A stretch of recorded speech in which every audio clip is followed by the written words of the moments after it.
This video is going to show you a solo flawless legend whisper in under 13 minutes on a Titan. For those that just want to see that and skip to the timestamps, just remind people, make sure you hit subscribe if you haven't already, as I'm aware of 49% of you aren't even subscribed. So you might want to consider it if you regularly watch my stuff. So the Triumph Swift Whisper states, complete exotic mission, the Whisper in under 13 minutes. This can be procced on normal or legend, right? But the build I'm going to show you will be applied to either normal or legend. This was a legend run though. So this just amplifies how good my setup was for this, and it was really easy to do. So the build in question, etc. Well, before I get onto the build, you first want to do not a build, but a setup for the jump puzzle. So we're using Lion Rampants, right? You want that on. It's a Titan movement exotic.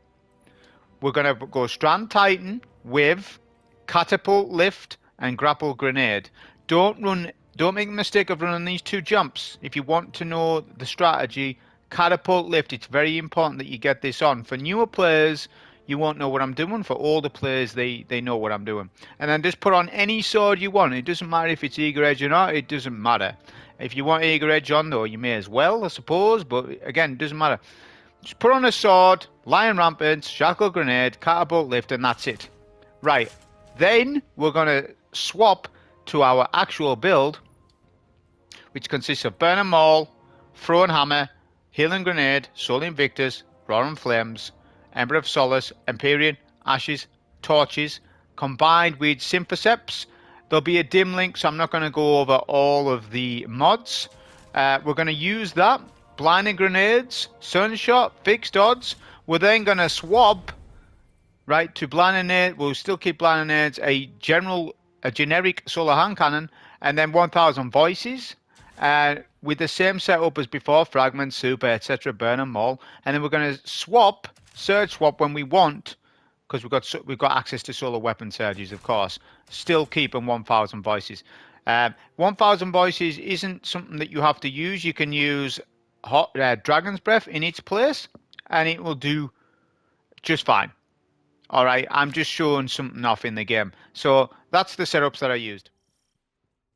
So as we load in, make sure that you've got your sword set up on, because we're going to skip the jump puzzle. I hear a lot of reports about people struggling with the jump puzzle, and I guess if you've never played Whisper before and this is the first week you play on Whisper, you definitely will struggle with it. But for Titan mains who didn't know about this, or or didn't think about it, then this is a good way of doing it. Now you can do Lumina grapple and fly right across that way. All right, which is what I'm not showing you because it's more of an advanced technique. This is more of a simple technique. It would take you 10 minutes to learn it if you've never done it, but once you learn it, it's fine. So you're going to start sword flying from here, and the combination is as follows. Double tap, lift, light swing with sword. Double tap, lift, light swing with sword. Now I'm dropping down there. Did you notice there's a reason for that? There's an invisible wall. So we want to not hit the invisible wall, because if you do, you will have downward momentum and you will mess up the whole rotation. So we've dropped down. Think of it like, yeah, we're dropping down to get past, and then we're fine. There's no invisible walls at this part that's going to bother us at least. We'll keep doing our rotation. So PlayStation, double tap X, light swing. Double tap X, light swing, like that. We're going to grapple so far along to save on sword ammo a little bit, because the sword ammo that you finish with impacts the amount of heavy that you swap to, because there's no banner until the boss, and we still want a little bit of heavy ammo. So that's the puzzle, the jump puzzle skipped. It's going to save you time, especially if you want in sub 30 minutes. It's a big time saver.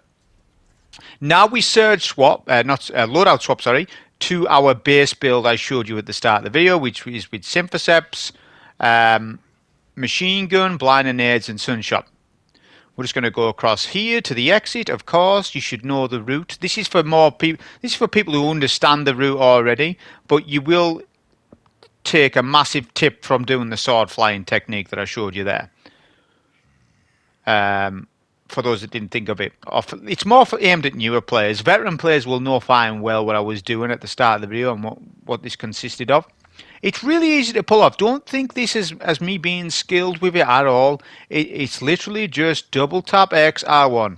Double tap X, R1, that is it. And understanding the momentum and how momentum works in D2, which it's really simple. So Titan mains, if you're struggling with fire teams and stuff, do people a favor and do this.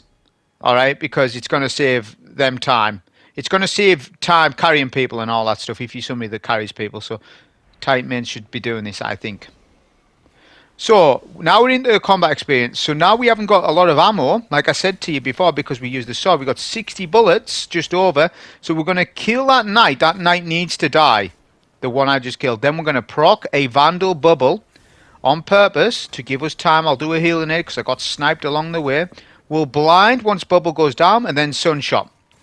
Alright, then we're going to get another blind and go in with a bit of machine gun, and then use the captain to sort of avoid the sniper. The sniper didn't hit us, so it was fine, but sometimes he will, so try and use the captain as a body bag if that ends up happening. Now we'll go into mid and get sunshot kills. The reason for this is to generate ammo, maybe. There's a higher chance. Look, we get the heavy ammo because exotics are linked to this, of course, to heavy ammo. Now we'll get a blind on this main platform and just go in with melee. Now, once you've got Roaring Flames, you can do uncharged melee or charge melee. I've talked at length about this in the past. You don't have to throw and hammer every single thing. Sometimes it's quicker just to do this, just to do uncharged, because your uncharged melee still grants Roaring Flames and is still classed as an ability solar kill.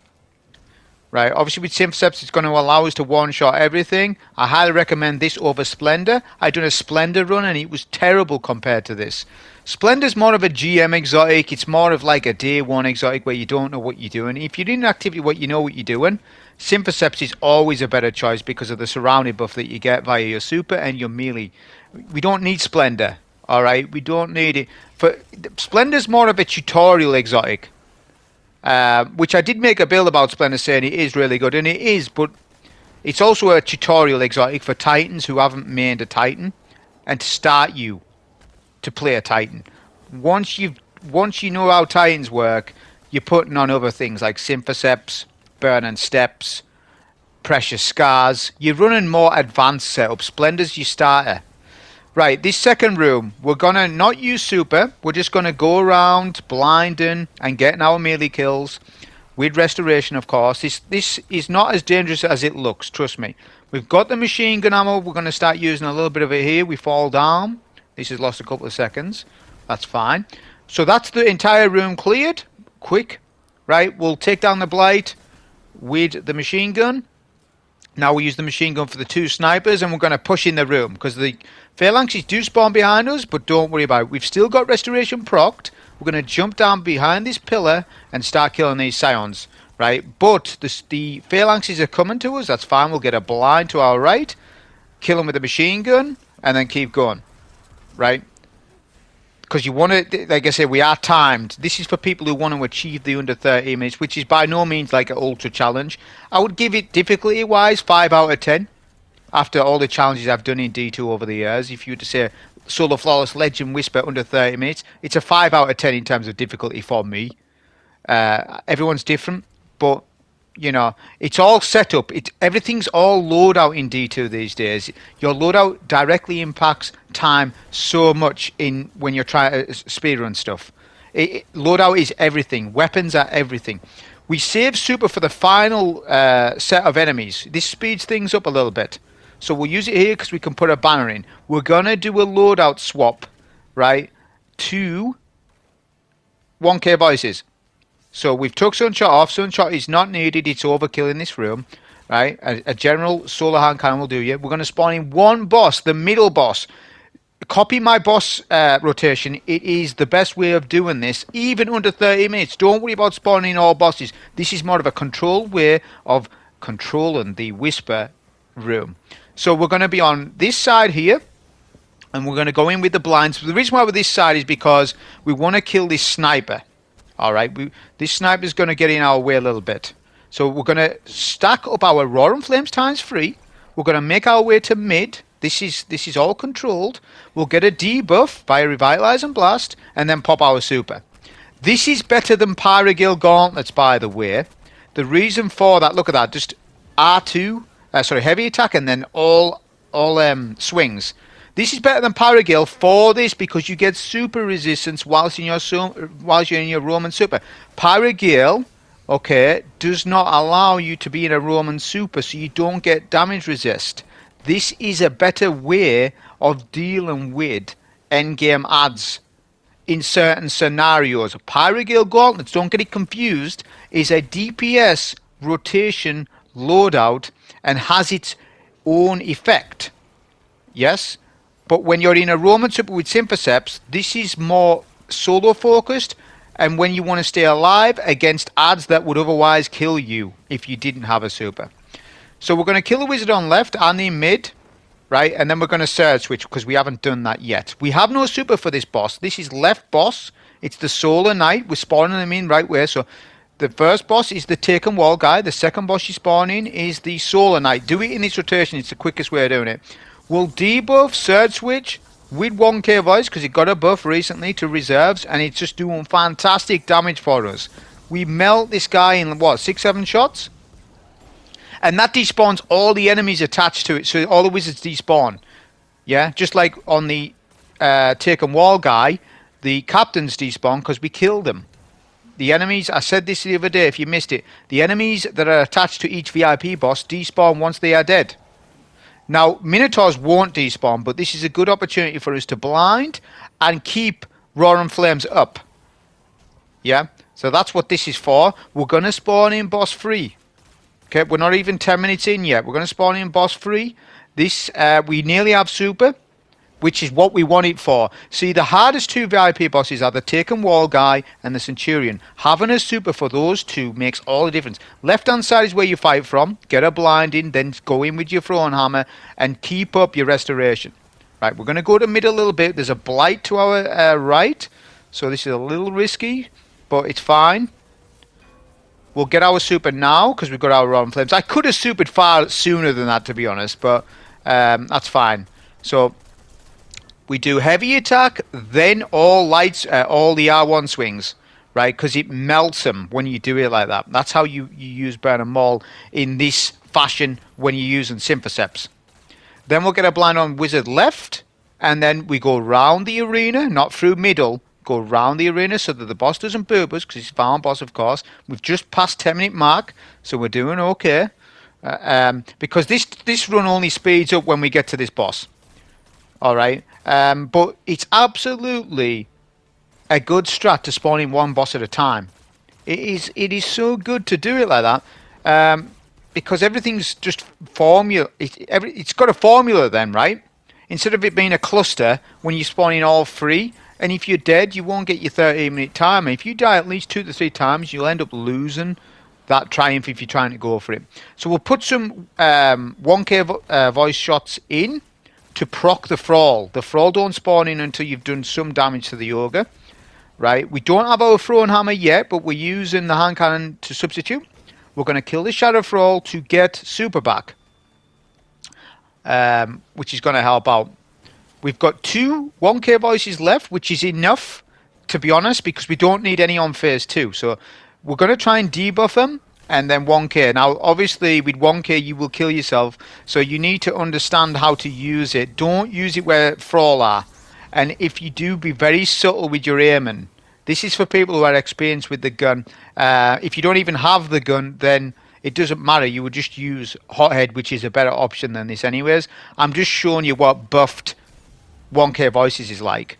And it works with solo holster mods. You heard me right. It works with solo holster mods because in the game it's coded as a fusion rifle, and fusion rifles work with holster mods. So you might start to see people using 1k.